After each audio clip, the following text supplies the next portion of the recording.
इस्लाम इजाजत देता है कि घर से बाहर निकलो, आग को बुझाओ, हर आदमी अपना आधार कार्ड सही तरीके से बनवाए। ये मत मानिए कि सिर्फ मुसलमान टारगेट है। मुसलमान तो पहला टारगेट, दूसरा टारगेट दलित है, तीसरा टारगेट ट्राइबल है, चौथा टारगेट ओबीसी है, पांचवा टारगेट गरीब है, और आखिरी जो मुद्दा है वो ये है कि कैसे इस देश में मनुस्मृति लाया जाए और सारे लोगों को पढ़ाई से रोका जाए और इनके शासन को सदियों सदियों तक जारी किया जाए। ये मुद्दा है। एक्शन क्या होना चाहिए? प्लानिंग ये है कि जिस तरह से इन्होंने मास डिसइंफ्रेंच करने की आपको कोशिश की है, आप अपने को इनफ्रेंचाइज करने की कोशिश कीजिए। कैसे इनफ्रेंचाइज करेंगे? अपने सारे वोटिंग डॉक्यूमेंट्स को प्रॉपर तरीके से सबसे पहले बनाइए। आज ही जा करके हर आदमी अपना आधार कार्ड, अपना इलेक्शन आइडेंटिटी कार्ड, बाकी सारे कार्ड्स सही तरीके से बनवाए। जो आदमी घर शिफ्ट करता है, शिफ्टिंग के बाद मैंने किताब लिखी है, उसमें कहा गया है कि अगर एक दलित और एक मुसलमान अगर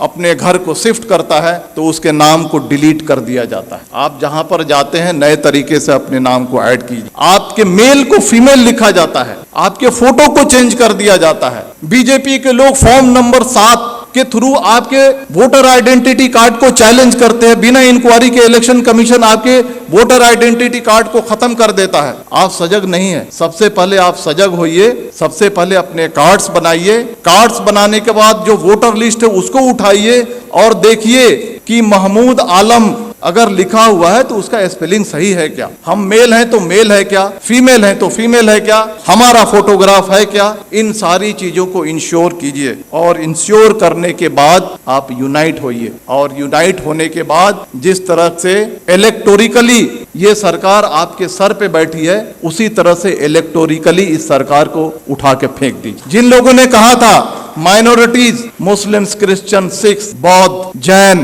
पारसी 19.6% है, लगभग 20% है। दलित 16.5% है, कितना हो गया? 36.5%। ट्राइबल 8.5% है, कितना हो गया? 45% हो गया। अगर सेकुलर जो हमारे ओबीसी हैं और सेकुलर जो हमारे अपर कास्ट हैं, अगर इनको मिला दिया जाए तो हमारी तादाद 60 के ऊपर जाती है। और अगर हम चाह लें प्रॉपर तरीके से यूनाइट हो जाएं, प्रॉपर तरीके से अज़्म कर लें, प्रॉपर तरीके से साइलेंट रिवॉल्यूशन के लिए अगर हम तैयार हो जाएं तो इस सरकार को हम इलेक्टोरिकली उखाड़ फेंक सकते हैं। और इसके लिए आपको तैयार होने की जरूरत। तो मेरे कहने का मतलब है कि दोस्तों, ये जो सारी चीजें जो आपके सामने फैक्ट्स हो रही हैं, ये हिंसा नहीं है, ये मणिपुर नहीं है, ये कश्मीर नहीं है, ये यूसीसी नहीं है, ये सीएए नहीं है। ये एक ही है कि आपको मास स्केल पे कैसे डिसइंफ्रेंचाइज किया जाए, वोट देने के अधिकार से आपको कैसे वंचित किया जाए। इस बात को समझिए,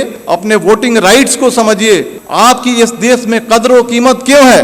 क्योंकि आप वोट देते हैं। जिस दिन आपके वोटिंग राइट को खत्म कर दिया जाएगा, आप कीड़े मकोड़े हो जाएंगे। चाहे वो कोई भी समाज हो, चाहे वो दलित समाज हो, ट्राइबल समाज हो या माइनॉरिटी का समाज हो। अपने राइट्स को समझिए, अपने डॉक्यूमेंट्स को बनाइए और आने वाले इलेक्शन में मैं कहना चाहता हूं कि वोट करना ये लगना चाहिए कि 100% दलितों ने, 100% मुसलमानों ने, 100% ट्राइबल ने वोट किया है। और अगर आने वाले इलेक्शन में अगर आप वोट नहीं करते हैं तो समझ जाइए कि आप अपने मजहब को धोखा दे रहे हैं, आप अपने देश को धोखा दे रहे हैं। अगर बाहर आग लगी हो और घर के अंदर अगर हम चैन से बैठते हैं, इस्लाम इसकी इजाजत नहीं देता है। देखिए, आपके सामने जो बातें हो रही हैं आज, इस चर्चा सत्र के 2 पार्ट है। एक पार्ट है यूसीसी और दूसरा पार्ट है मॉब वायलेंस। हम दोनों को अलग अलग चर्चा करेंगे। पहला मैं कहना चाहता हूं, हम यूसीसी को हम लेते हैं। आज से 6 महीना 1 साल पहले आपने देखा होगा कि लव जिहाद और धर्मांतरण इस देश का सबसे पहला मुद्दा था। अलग अलग रियासतें अपने अपने रियासत में कानून बना रही थी। कर्नाटक की बीजेपी सरकार कानून अलग से बना रही है, मध्य प्रदेश की सरकार अलग से कानून बना रही है, हरियाणा की खट्टर सरकार अलग से कानून बना रही है, धामी सरकार अलग से कानून बना रही है, योगी सरकार अलग से कानून बना रही है। मैं आपको कहना चाहता हूं कि हिंदू, मुसलमान, सिख, ईसाई ये सारे राष्ट्रीय स्तर के मजहब हैं भारत में। अगर एक मजहब से धर्मांतरण करके अगर कोई दूसरे मजहब में जाता है, अगर सरकार को लगता है तो ये राष्ट्रीय समस्या होनी चाहिए, तो सरकार एक कानून बना करके इस समस्या को हल क्यों नहीं करती है? मल्टीपल स्टेट्स में मल्टीपल कानून क्यों बनते हैं? सरकार का मकसद है कि लव जिहाद और धर्मांतरण के जरिए जो हमारा जो सामाजिक स्पेस है उसको कम्युनलाइज किया जाए और जो इलेक्शन का जो माहौल है उसको पोलराइज किया जाए और पॉलिटिकल बेनिफिट उठाया जाए। तो बीजेपी का जो एजेंडा है, चाहे वो लव जिहाद हो, धर्मांतरण हो, या 2014 से लेकर के आज तक के जो भी फंडामेंटल चेंजेज आए हैं, ये पॉलिटिकल प्रोजेक्ट है। पॉलिटिकल प्रोजेक्ट किस लिए है? To gain political benefit. उसी तरह से यूसीसी आ रहा है। अगर सरकार को लगता है कि यूसीसी आनी चाहिए और राष्ट्रीय समस्या है, तो आसाम का चीफ मिनिस्टर हिमंता बिस्वा शर्मा क्यों कहता है कि हम पॉलीगेमी पे कानून बनाएंगे?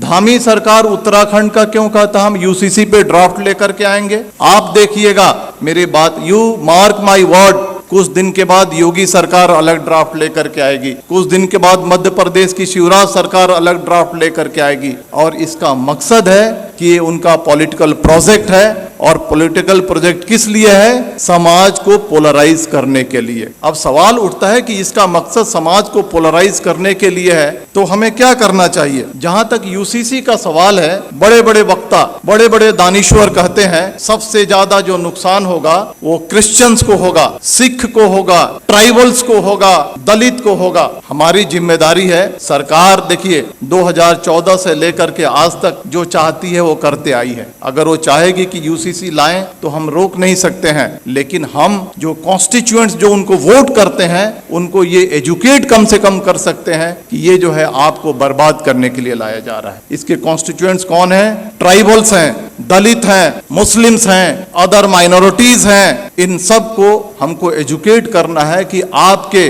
Different language, different culture, different रहन सहन आपके मजहब को बर्बाद करने के लिए लाया जा रहा है। और ये हिंदू कल्चर नहीं थोपा जा रहा है, ये Brahmanical mindset, upper caste Hindu mentality को कमजोरों पे थोकने की ये साजिश है। इसके लिए हमको देश को आगाह करने की जरूरत है। अब आते हैं मॉब वायलेंस में, क्योंकि वो ज्यादा देश के सामने एक बड़ा समस्या है। आपने देखा होगा कि जब भी मॉब वायलेंस होता है तो इसके दो पार्ट हैं कि जो बातें रिपीट हो रही हैं उसको बोलने की जरूरत नहीं है। जो पेपर में आता है, जो सोशल मीडिया पे आता है, जो वक्ताओं ने कहा है, it's a matter of record, उसको रिपीट करने की जरूरत नहीं। हम क्या नया रखते हैं उसका ज्यादा महत्व है। मॉब वायलेंस के दो पार्ट हैं, एक जो एक्चुअल जो विजिलेंटे ग्रुप और एक सरकार जो खामोशी से उसका सपोर्ट करती है। जो विजिलेंटे ग्रुप है, जो एक्चुअल क्राइम कमिट करता है, आज फ्रीली घूम रहा है, हथियार कलेक्ट कर रहा है, क्राइम कर रहा है, माइनॉरिटीज पे वार कर रहा है और उसको कोई छेड़ने वाला, कोई अरेस्ट करने वाला नहीं है। दूसरा जो पार्ट है आज की सरकार कितनी भी मॉब लिंचिंग हो जाए, मणिपुर हो जाए, नू हो जाए, पुन्हाना हो जाए, झिरका हो जाए, ट्रेन में फायरिंग हो जाए, दंगे हो जाए, सरकार जबान नहीं खोलने वाली है। सरकार चुप है। सरकार इज मेंटेनिंग साइलेंस। और साइलेंस को क्या कहा जाता है? साइलेंस को, खामोशी को रजामंदी कहा जाता है। सरकार वायलेंस को रजामंदी दे रही है। सरकार रजामंद है कि वायलेंस किया जाए। इसके दो पार्ट हैं, जो विजिलेंटे ग्रुप हैं और जो सरकार है, इनके मोटिव में फर्क है। जो विजिलेंटे ग्रुप है उनका मोटिव है कि हम जो कमजोर हैं उन पे हमला कर रहे हैं, उनको सबक सिखा रहे हैं, उनको तकलीफ में डाल रहे हैं और बहुत खुश हैं कि तारीख में इन्हें हमको सताया था। ये बात सही है या गलत, इसकी अलग चर्चा की विषय है, लेकिन इन्होंने हमें तारीख में हमको तकलीफ दी थी, आज हम इनको तकलीफ दे रहे हैं। वो खुश है। वो इलिटरेट, कम पढ़ा लिखा आदमी जो विजिलेंटे ग्रुप है खुश है। लेकिन जो सरकार, जो ऑर्गेनाइजेशन आरएसएस इस देश को चला रही है, उनका जो एजेंडा है वो एजेंडा बिल्कुल ही अलग है। वो एजेंडा है मास डिसइनफ्रेंचाइजमेंट की, यानी मास स्केल पे आपको वोट देने से वंचित किया जाए। इसको मैं समझाऊंगा, आप मुत्तफिक नहीं होंगे मेरी बातों से, लेकिन मैं समझाऊंगा। 19वीं सदी में सदर्न अमेरिका में gym crow system of mass disenfranchisement लागू किया गया था। कोर्ट ने भी इसकी इजाजत दी थी। यह क्या है कि छोटे मोटे क्राइम में आपको पनिशमेंट हो जाए, किसी तरह की आपने अनुशासनहीनता कर दी, किसी तरह से आपने अपने लाइफ को थोड़ा सा डेविएट कर लिया, इन सारे मुद्दों पे आपको वोट देने की राइट को छीन लिया जाएगा। This is the gym crow system of mass disenfranchisement. वही सिस्टम सरकार धीरे धीरे इस देश में लागू करना चाहती है। चाहे वो कश्मीर का मुद्दा हो, चाहे वो मणिपुर का मुद्दा हो, चाहे वो बुलडोजर का मुद्दा हो, चाहे वो CAA का मुद्दा हो, चाहे वो UCC का मुद्दा हो, ये 5 चीजें मैंने आपके सामने रखी हैं। ये पांचों जो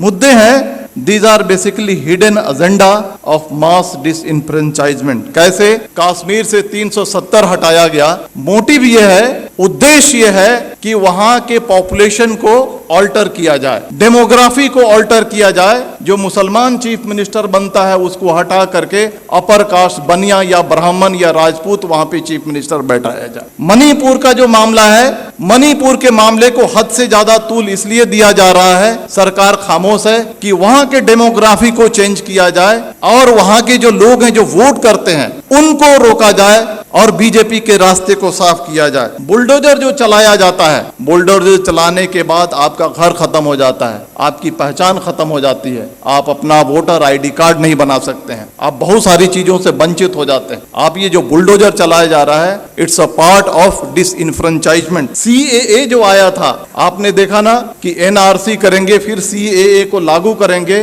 करोड़ों करोड़ों की तादाद में मुसलमानों को डिसइन्फ्रेंच करने की ये साजिश थी। UCC जो लाया जा रहा है, छोटे छोटे सिविल मैटर्स को कैसे उसको पनिश करके और उस पनिशमेंट को आधार बना करके आपके वोटिंग राइट्स को छीना जाएगा। आज आपने देखा ना, एक डिफेमेशन केस को आधार बना करके एक राष्ट्रीय पार्टी के बड़े नेता के जब उसके सदस्यता को खत्म किया जा रहा है, छीना जा रहा है, तो आपकी वोटिंग राइट्स कोई बड़ी चीज नहीं है। तो ये जो चीजें जो हमारे सामने हो रही हैं, ये आपके वोटिंग राइट्स को खत्म करने की है। लेकिन बहुत अफसोस की बात है कि ठीक है, बीजेपी के रियासतों में ये हो रहा है, लेकिन कांग्रेस रूल्ड स्टेट्स हैं, रीजनल पार्टी रूल्ड स्टेट्स हैं, OBC बेस की जो पार्टियां हैं वो सरकार में है, जैसे बिहार है वहां पे हैं। लेकिन जब ये कम्युनल एलिमेंट्स कमजोरों पे, दलितों पे, मुसलमानों पे, अदर माइनॉरिटीज पे, ट्राइबल्स पे अत्याचार करती हैं, तो वैसी कार्रवाई नहीं करती हैं जैसी होनी चाहिए। ये बहुत अफसोस की बात। आग बुझाने का यही तरीका है कि अपने अधिकार को समझो। ये नहीं कि हम तफरीह पे निकल गए, ये नहीं कि हम बिहार के हैं तो हम बॉम्बे में हैं तो हम वोट नहीं करेंगे। 10-10 हजार रुपए खर्च करो, फ्लाइट से जाओ, 1 महीना की तनख्वाह को अपने खर्च करो, लेकिन जहां पे तुम्हारा वोट है वहां पर जाकर के 100% ऐसा रिकॉर्ड होना चाहिए, हिस्ट्री में ये बात आनी चाहिए कि आने वाले इलेक्शन में जितने जो कमजोर तबके थे भारत के, उन्होंने 100% वोटिंग की, और तभी जाकर के ये देश बचेगा। इतनी ही बात करके मैं अपनी बात खत्म करता हूं। धन्यवाद। जय भारत, जय Hind. Thank you very much.